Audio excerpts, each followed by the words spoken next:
ವೀಕ್ಷಕರೇ, ಇವತ್ತು ಬಿಡದಿ ಟೌನ್ಶಿಪ್ ವಿಚಾರದಲ್ಲಿ ನಾನು ನಿನ್ನೆ ಕೂಡ ಒಂದು ವಿಡಿಯೋ ಹಾಕಿದ್ದೀನಿ. ನಿನ್ನೆ ವಿಡಿಯೋದಲ್ಲಿ ನಾನು ಸಾಕಷ್ಟು ವಿಚಾರಗಳನ್ನು ತಿಳಿಸಿದ್ದೀನಿ, ಏನೇನಾಯಿತು 2006ರಲ್ಲಿ ಅಂತ. ಇವತ್ತು ನಾನು ಬಹಳಷ್ಟು ಸುದ್ದಿಗಳನ್ನು ನೋಡ್ತಾ ಇದ್ದೆ. ಅಲ್ಲಿ ಏನಾಗ್ತಾ ಇದೆ ಅಂತಂದ್ರೆ, ಇವತ್ತು ಹೋರಾಟ ನಡೀತಾ ಇದೆ. ಒಂದು ಕಡೆಗೆ ಹೋರಾಟ ಮಾಡ್ತಾ ಇದ್ದಾರೆ ರೈತರು, ಇನ್ನೊಂದಷ್ಟು ಜನ ನಾವು ಜಮೀನನ್ನು ಕೊಡೋದಕ್ಕೆ ರೆಡಿ ಇದ್ದೀವಿ ಅಂತ ಕೂಡ ಹೇಳ್ತಾ ಇದ್ದಾರೆ. ಆಯ್ತು, ಅವ್ರವ್ರ ಇಷ್ಟ, ಅವ್ರ ಜಮೀನು ಅವ್ರು ಕೊಡ್ತಾರೆ, ಅವ್ರವ್ರ ಇಷ್ಟ. ಆದ್ರೆ ಒಂದು ತಿಳ್ಕೋಬೇಕಾದ್ದೇನು ಅಂತಂದ್ರೆ, ಇಲ್ಲಿ ರಾಜಕೀಯದ ಆಟದಲ್ಲಿ ಅಂದ್ರೆ ಇಲ್ಲಿ JDS, BJP, ಕಾಂಗ್ರೆಸ್ ಈ ನಾಯಕರುಗಳು, ರಾಜಕೀಯ ನಾಯಕರುಗಳು ಅವರ ಆಟದಲ್ಲಿ ದಾಳವಾಗಿ ನೀವು ಸಿಕ್ಕಾಕತ್ತಾ ಇದ್ದೀರಾ. ಇಲ್ಲಿ ಅದನ್ನ ಅರ್ಥ ಮಾಡ್ಕೋಬೇಕು. ಇದ್ರ ಪರಿಣಾಮಗಳನ್ನು ನೀವು ಅರ್ಥ ಮಾಡ್ಕೋಬೇಕಾಗಿದೆ. ಇವತ್ತು ಈ ಒಂದು ಟೌನ್ಶಿಪ್ ಆದ್ರೆ, ಹೌದು, ಟೌನ್ಶಿಪ್ ಯಾಕೆ ಮಾಡ್ತಾ ಇದ್ದಾರೆ ಅನ್ನೋದು ಮೊದಲು ನಾನು ಅದನ್ನ ತಿಳ್ಕೊಂಡ ನಂತರ ನಿಮಗೆ ಮುಂದೆ ಹೋಗ್ತೀನಿ. ಯಾಕಂತಂದ್ರೆ ಟೌನ್ಶಿಪ್ ಈ ಬೆಂಗಳೂರು ನಗರದಲ್ಲಿ ಏನಾಗಿದೆ ಅಂತಂದ್ರೆ, ಜನಸಂಖ್ಯೆ ಜಾಸ್ತಿ ಆಗಿದೆ, ಒತ್ತಡ, ಮೂಲಭೂತ ಸೌಕರ್ಯಗಳನ್ನು ಒದಗಿಸೋಕ್ಕೂ ಆಗದೆ ಇರುವಷ್ಟು ಒತ್ತಡ ಹೆಚ್ಚಾಗ್ತಾ ಇದೆ. ಹಾಗಾಗಿ ಹತ್ತಿರದ ಹಳ್ಳಿಗಳನ್ನ ಟೌನ್ಶಿಪ್ಗಳನ್ನಾಗಿ ಮಾಡಿ ಈ ಒತ್ತಡವನ್ನ ಕಮ್ಮಿ ಮಾಡೋದಕ್ಕೆ ಈ ಒಂದು ಪ್ಲಾನ್ ಅನ್ನ ಮಾಡಿರೋದು 2006ರಲ್ಲಿ. ಅದು ವಿರೋಧ ಆಯಿತು, ನಾನು ನಿನ್ನೆ ವಿಡಿಯೋದಲ್ಲಿ ಹೇಳಿದೆ. ಇವತ್ತು ಅದೇ ರೀತಿ ಆಗಿರೋದ್ರಿಂದ ಒಂದು ವೇಳೆ ಟೌನ್ಶಿಪ್ ಆದರೆ, ಈ ಬಿಡದಿಯ ಸುತ್ತಮುತ್ತ ಜಾಗಗಳು ಟೌನ್ಶಿಪ್ ಆದರೆ ಏನಾಗುತ್ತೆ, ಜನರಿಗೆ ಯಾವ ರೀತಿಯ ಪರಿಣಾಮಗಳನ್ನು ಬೀರುತ್ತೆ ಅನ್ನೋದನ್ನು ಕೂಡ ನೀವು ಒಂದ್ಸಲ ಆಲೋಚನೆ ಮಾಡಬೇಕು. ಇವ್ರದ್ದು ಇವತ್ತು ದುಡ್ಡು ಕೊಡ್ತಾರೆ, 2 ಕೋಟಿ ಕೊಡ್ತಾ ಇದ್ದಾರೆ, ಒಂದು ಎಕರೆಗೆ 2.7 ಕೋಟಿ ಕೊಡ್ತಾ ಇದ್ದಾರೆ ಅಂತ ಹೇಳಿ ಆಸೆ ಆಗಬಹುದು. ದೊಡ್ಡ ಅಮೌಂಟ್ ಬಂದ್ಬಿಡುತ್ತೆ ನಮಗೆ. 3-4 ಎಕರೆ ಇದೆ, ಕೆಲವ್ರದ್ದು 7 ಎಕರೆ ಇದೆ, 8 ಎಕರೆ ಇದೆ, 10 ಎಕರೆ ಇದೆ, ದೊಡ್ಡ ಅಮೌಂಟ್ ಬಂದ್ಬಿಡ್ಬೋದು ಕೈಗೆ. ಆದರೆ ಒಂದನ್ನು ನಾವು ಇವತ್ತು ತಿಳ್ಕೊಳ್ಳೇಬೇಕಾದಂತಹ ವಿಚಾರ ಏನು ಅಂತಂದ್ರೆ, ನೀವು ಫಲವತ್ತಾದಂತಹ ಭೂಮಿಯನ್ನ ಕಳ್ಕೊಳ್ತಾ ಇದ್ದೀರಿ. ಈ ಫಲವತ್ತಾದ ಭೂಮಿ ಅನ್ನೋದು ಇವತ್ತು ನಿನ್ನೆದಲ್ಲ. ಈ ಭೂಮಿ ಫಲವತ್ತು ಮಾಡೋದಕ್ಕೆ ನಿಮ್ಮ ತಂದೆ, ನಿಮ್ಮ ತಾತ, ಮುತ್ತಾತಂದಿರು ಎಷ್ಟು ಕಷ್ಟಪಟ್ಟಿದ್ದಾರೆ ಈ ಭೂಮಿಯನ್ನ ಫಲವತ್ತು ಮಾಡೋದಕ್ಕೆ ಅಂತ. ಇವತ್ತು ಆ ಭೂಮಿ ಕಾಂಕ್ರೀಟ್ ಕಾರ್ಡ್ ಆಗೋದಕ್ಕೆ ನೀವು ಕಾರಣರಾಗ್ತಾ ಇದ್ದೀರಿ. ಕೆಲವರು ರೈತರು ಏನ್ ಕೊಡ್ತಾ ಇದ್ದೀರಿ ನೀವು ಭೂಮಿಯನ್ನ, ಇವತ್ತಿನ ಆಲೋಚನೆ ಮಾಡಬೇಡಿ. ಇವತ್ತು ನಿಮ್ ಕೈಗೆ ದುಡ್ಡು ಬಂದ್ಬಿಡಬಹುದು. ಅದನ್ನು ಹೇಳ್ತೀನಿ ನಾನು ಯಾಕೆ ಅಂತ ಮುಂದೆ, ಆಯ್ತಾ? ಇವತ್ತು ಫಲವತ್ತಾದ ಭೂಮಿಯನ್ನ ನೀವು ಕಳ್ಕೊಳ್ತಾ ಇದ್ದೀರಿ. ಜೊತೆಗೆ ಜೀವನಾಧಾರ ನಿಮಗೆ ತಲಾಂತರದಿಂದ, ನಿಮ್ಮ ತಾತ ಮುತ್ತಾತನ ಕಾಲದಿಂದ ನೀವು ಇದನ್ನೇ ನಂಬ್ಕೊಂಡು ಬಂದಂತವ್ರು. ಜೀವನಾಧಾರ ಅದು ಹಳ್ಳಿಗಳು ಅಂದ್ರೆ ರೈತರು ಅಂದ್ರೆ ಹಳ್ಳಿ. ಇವತ್ತು ನಮಗೆ ಬಹಳಷ್ಟು ಕಡೆಗಳಲ್ಲಿ ಹಳ್ಳಿ ಕಾಣೋದಕ್ಕೆ ಸಿಗ್ತಾ ಇಲ್ಲ. ಯಾಕಂದ್ರೆ ಮೂಲ ಸಂಸ್ಕೃತಿಯನ್ನ ನಾವು ಇವತ್ತು ಕಳ್ಕೊಳ್ತಾ ಇದ್ದೀವಿ. ಇವತ್ತು ಕೆಲವರಿಗೆ ಭೂಮಿ ಇದ್ರೂ ಕೂಡ ಅದನ್ನು ಮಾಡೋದಕ್ಕಾಗ್ತಾ ಇಲ್ಲ, ಜನ ಸಿಗ್ತಾ ಇಲ್ಲ. ಒಂದು ಅದರಲ್ಲೂ ಬೆಂಗಳೂರಿನ ಸುತ್ತಮುತ್ತ ಇರುವಂತಹ ರೈತರು ಸಾಕಷ್ಟು ಜನ ಈ ಏನು ಹೊಸಕೋಟೆ ಭಾಗ ಇರ್ಬೋದು, ಕೋಲಾರ ಭಾಗ ಇರ್ಬೋದು, ಅಥವಾ ಬಿಡದಿ, ರಾಮನಗರ, ಕನಕಪುರ ಇಂತಹ ಸೈಡಲ್ಲಿ, ಅಥವಾ ದೊಡ್ಡಬಳ್ಳಾಪುರ, ಚಿಕ್ಕಬಳ್ಳಾಪುರ, ಇಲ್ಲೆಲ್ಲ ಕೂಡ ರೈತರು ಬಹಳಷ್ಟು ಒಳ್ಳೊಳ್ಳೆ ಬೆಳೆಯನ್ನೇ ಬೆಳೀತಾ ಇದ್ದೀರಿ. ಹಣ್ಣುಗಳನ್ನು ಬೆಳೀತಾ ಇದ್ದಾರೆ, ಹಾಗೆ ಹೂವು, ತರಕಾರಿ ಎಲ್ಲ ಬೆಳೀತಾ ಇದ್ದೀರಿ. ಇವತ್ತು ಅವೆಲ್ಲವೂ ಕೂಡ ನಶಿಸಿ ಹೋಗುವಂತಹ ಕಾಲ ಸನ್ನಿಹಿತವಾಗಿದೆ. ಮೊದಲೇ ರೈತರಿಲ್ಲ ಅಂತ ಇದ್ದೀವಿ ನಾವು. ಭಾರತ ರೈತ ಪ್ರಧಾನ, ಬೇಸಾಯ ಪ್ರಧಾನ ರಾಷ್ಟ್ರ ನಮ್ದು. ಇವತ್ತು ನಾವು ಅದನ್ನ ಕಳ್ಕೊಳ್ಳುವ ಪರಿಸ್ಥಿತಿ ಹೋಗ್ತಾ ಇದ್ದೀವಿ. ಒಂದು ಪೀಳಿಗೆಯಿಂದ ಪೀಳಿಗೆಗೆ ಬಂದಂತಹ ನಿಮ್ಮ ಆ ಊರನ್ನ ಬಿಟ್ಟು ಹೋಗ್ಬೇಕಾದಂತಹ ಒಂದು ಸಂದರ್ಭ ಕೂಡ ಈಗ ಅಲ್ಲಿ ಆಗ್ತಾ ಇದೆ. ಯಾಕಂದ್ರೆ ನೀವು ಜಾಗ ಮಾರದ ಮೇಲೆ ದುಡ್ಡು ತಗೋತೀರಿ, ಕೈ ತುಂಬ ದುಡ್ಡು ಬರುತ್ತೆ. ಆಮೇಲೆ ನೀವು ಎಲ್ಲಿ ಹೋಗ್ಬೇಕು, ಗುಳೆ ಹೋಗ್ಬೇಕು ಬೇರೆ ಕಡೆಗೆ.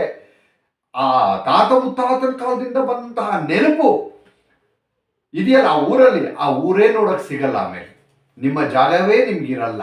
ಒಂದು ಅದೆಲ್ಲವನ್ನು ಕೂಡ ನಾವು ಇವತ್ತು ಅರ್ಥ ಮಾಡ್ಕೊಳ್ಬೇಕಾಗಿದೆ. ಒಂದು ಆಮೇಲೆ ಇನ್ನೊಂದು, ಬಹಳಷ್ಟು ವರ್ಷಗಳಿಂದ ಅಲ್ಲಿ ಸ್ವರ್ಣಮುಖಿ ನದಿ ಇದೆ, ವೃಷಭಾವತಿ ನದಿ ಇದೆ, ಆಮೇಲೆ ಅಲ್ಲೊಂದು ಕೆರೆ ಕೂಡ ಇದೆ. ಯಾವುದದು, ಗೋರೂರು, ಅಲ್ಲೊಂದು ಕೆರೆ ಇದೆ. ಆ ಕೆರೆ ಕೂಡ ಅಭಿವೃದ್ಧಿ ಮಾಡೋದಕ್ಕೆ ರೈತರು ಈಗಾಗಲೇ ಸಾಕಷ್ಟು ಖರ್ಚು ಮಾಡಿದ್ದೀರಿ. ನೀವು ಪಂಪ್ ಹೌಸ್ಗಳನ್ನು ಮಾಡ್ಕೊಂಡಿದ್ದೀರಿ, ಪೈಪ್ ಲೈನ್ಗಳನ್ನು ಮಾಡ್ಕೊಂಡಿದ್ದೀರಿ. ಅದೆಲ್ಲದರ ಮೂಲಕ ಇವತ್ತು ಹಚ್ಚ ಹಸಿರಾಗಿ ಬೆಳೆ ಬೆಳೆಯೋದಕ್ಕೆ ನಿಮಗಲ್ಲಿ ಸಾಧ್ಯ ಆಗಿದೆ. ಇವತ್ತು ಆ ಎಲ್ಲ ಶ್ರಮ, ಹಣ ಒಂದು ಕಡೆ ಬಿಟ್ಟಾಕಿ ತೊಂದರೆ ಇಲ್ಲ. ಶ್ರಮ, ನಿಮ್ಮ ಶ್ರಮ ಏನಿದೆಯಲ್ಲ, ಸಾವಿರಾರು ವರ್ಷಗಳ ಶ್ರಮ ಇವತ್ತು ವೇಸ್ಟ್ ಆಗ್ತಾ ಇದೆ. ಇದನ್ನು ಕೂಡ ನಾವು ಆಲೋಚನೆ ಮಾಡಲೇಬೇಕಾಗತ್ತೆ ಈ ಸಂದರ್ಭದಲ್ಲಿ. ಇನ್ನೊಂದು ಬೆಲೆ. ಈಗ 2 ಕೋಟಿಯಿಂದ 2.5 ಕೋಟಿಯಷ್ಟು ನಿಮಗೆ ಇಲ್ಲಿ ಅಮೌಂಟ್ ಕೊಡ್ತೀವಿ ಅಂತ ಕೂಡ ಸರ್ಕಾರ ಹೇಳ್ತಾ ಇರುವಂತದ್ದು. ನಾವು ಇದನ್ನು ಆಲೋಚನೆ ಮಾಡಬೇಕು. ಇವತ್ತಿನ ದರ 2.5 ಕೋಟಿ ಕೊಡ್ತಾರೆ, ಓಕೆ, ಬಟ್ ಇನ್ನಷ್ಟು ಬೆಲೆ ಮುಂದೆ ಜಾಸ್ತಿ ಆಗುತ್ತೆ ಅದನ್ನ ಕಳ್ಕೊಳ್ತೀರಿ ನೀವು ಇವತ್ತಿನ ಆಸೆಗೆ. ನಾನು ಮಾರಬೇಡಿ ಅಥವಾ ನೀವು ಕೊಡಬಾರ್ದು ಅಂತಲ್ಲ, ಕೆಲವು ವಿಚಾರಗಳನ್ನ ಹಿಂದೆ ಅಥವಾ ಮುಂದೆ ವಿಚಾರಗಳನ್ನ ನಾವು ತಿಳ್ಕೊಬೇಕಾಗತ್ತೆ. ಇವತ್ತು ಏನಾಗ್ತಾ ಇದೆ ಅನ್ನೋದನ್ನ ತಿಳ್ಕೊಬೇಕಾಗತ್ತೆ. ಒಂದಷ್ಟು ಆಶೆ ಆಮಿಷಗಳನ್ನ ನಮ್ಗೆ ಒಡ್ಡಬಹುದು.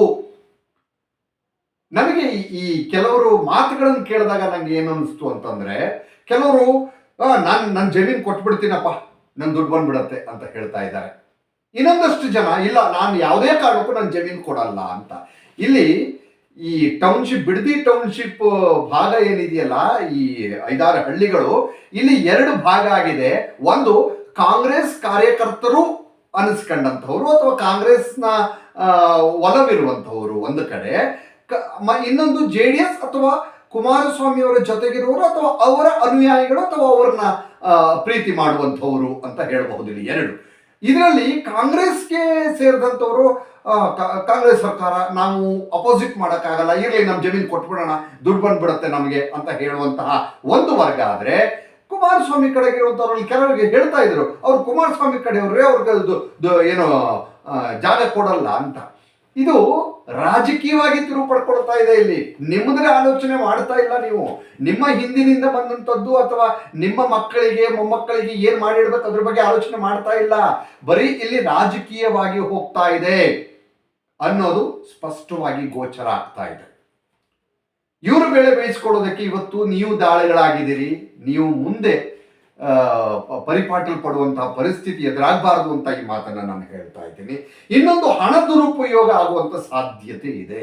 ನೋಡಿ, ಈಗ ರೈತಾಪಿ ವರ್ಗ, ತಲೆತಲಾಂತರದಿಂದ ಬಂದಂಥ ರೈತಾಪಿ ವರ್ಗ ಏನು ಬೇಸಾಯ ಮಾಡ್ಕೊಂಡೆ ಬಂದಂಥ, ಅದರಲ್ಲಿ ಬಂದಿದ್ದನ್ನೇ ತಿನ್ಕೊಂಡು ಆರಾಮಾಗಿ ಏನು ಹೆಂಡತಿ ಮಕ್ಕಳ ಜೊತೆಗೆ ಕುಟುಂಬದ ಜೊತೆ ಬಹಳ ಪ್ರೀತಿಯಿಂದ ಚೆನ್ನಾಗಿದ್ರಿ. ಈಗ ಕೈಗೆ ದುಡ್ಡು ಬರುತ್ತೆ, ಬಂದಾದ ನಂತರ ಏನಾಗುತ್ತೆ ಹೇಳಿ?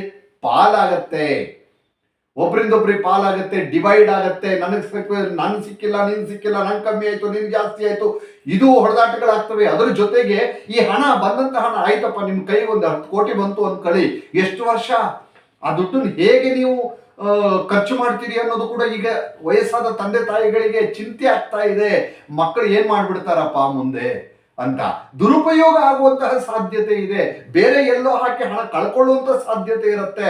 ಮುಂದೆ ಬೀದಿಗೆ ಬೀಳುವಂತಹ ಆತಂಕ ಎದುರಾಗ್ತಾ ಇದೆ.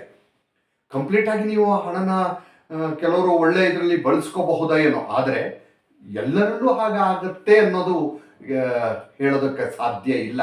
ಹಾಗಾಗಿ ಅದನ್ನು ಕೂಡ ನಾವಿಲ್ಲಿ ಗಣನೆಗೆ ತೆಗೆದುಕೊಳ್ಬೇಕಾಗತ್ತೆ. ಹಣ ಎಷ್ಟರ ಮಟ್ಟಿಗೂ ಸದುಪಯೋಗ ಆಗತ್ತೆ ಅಂತ.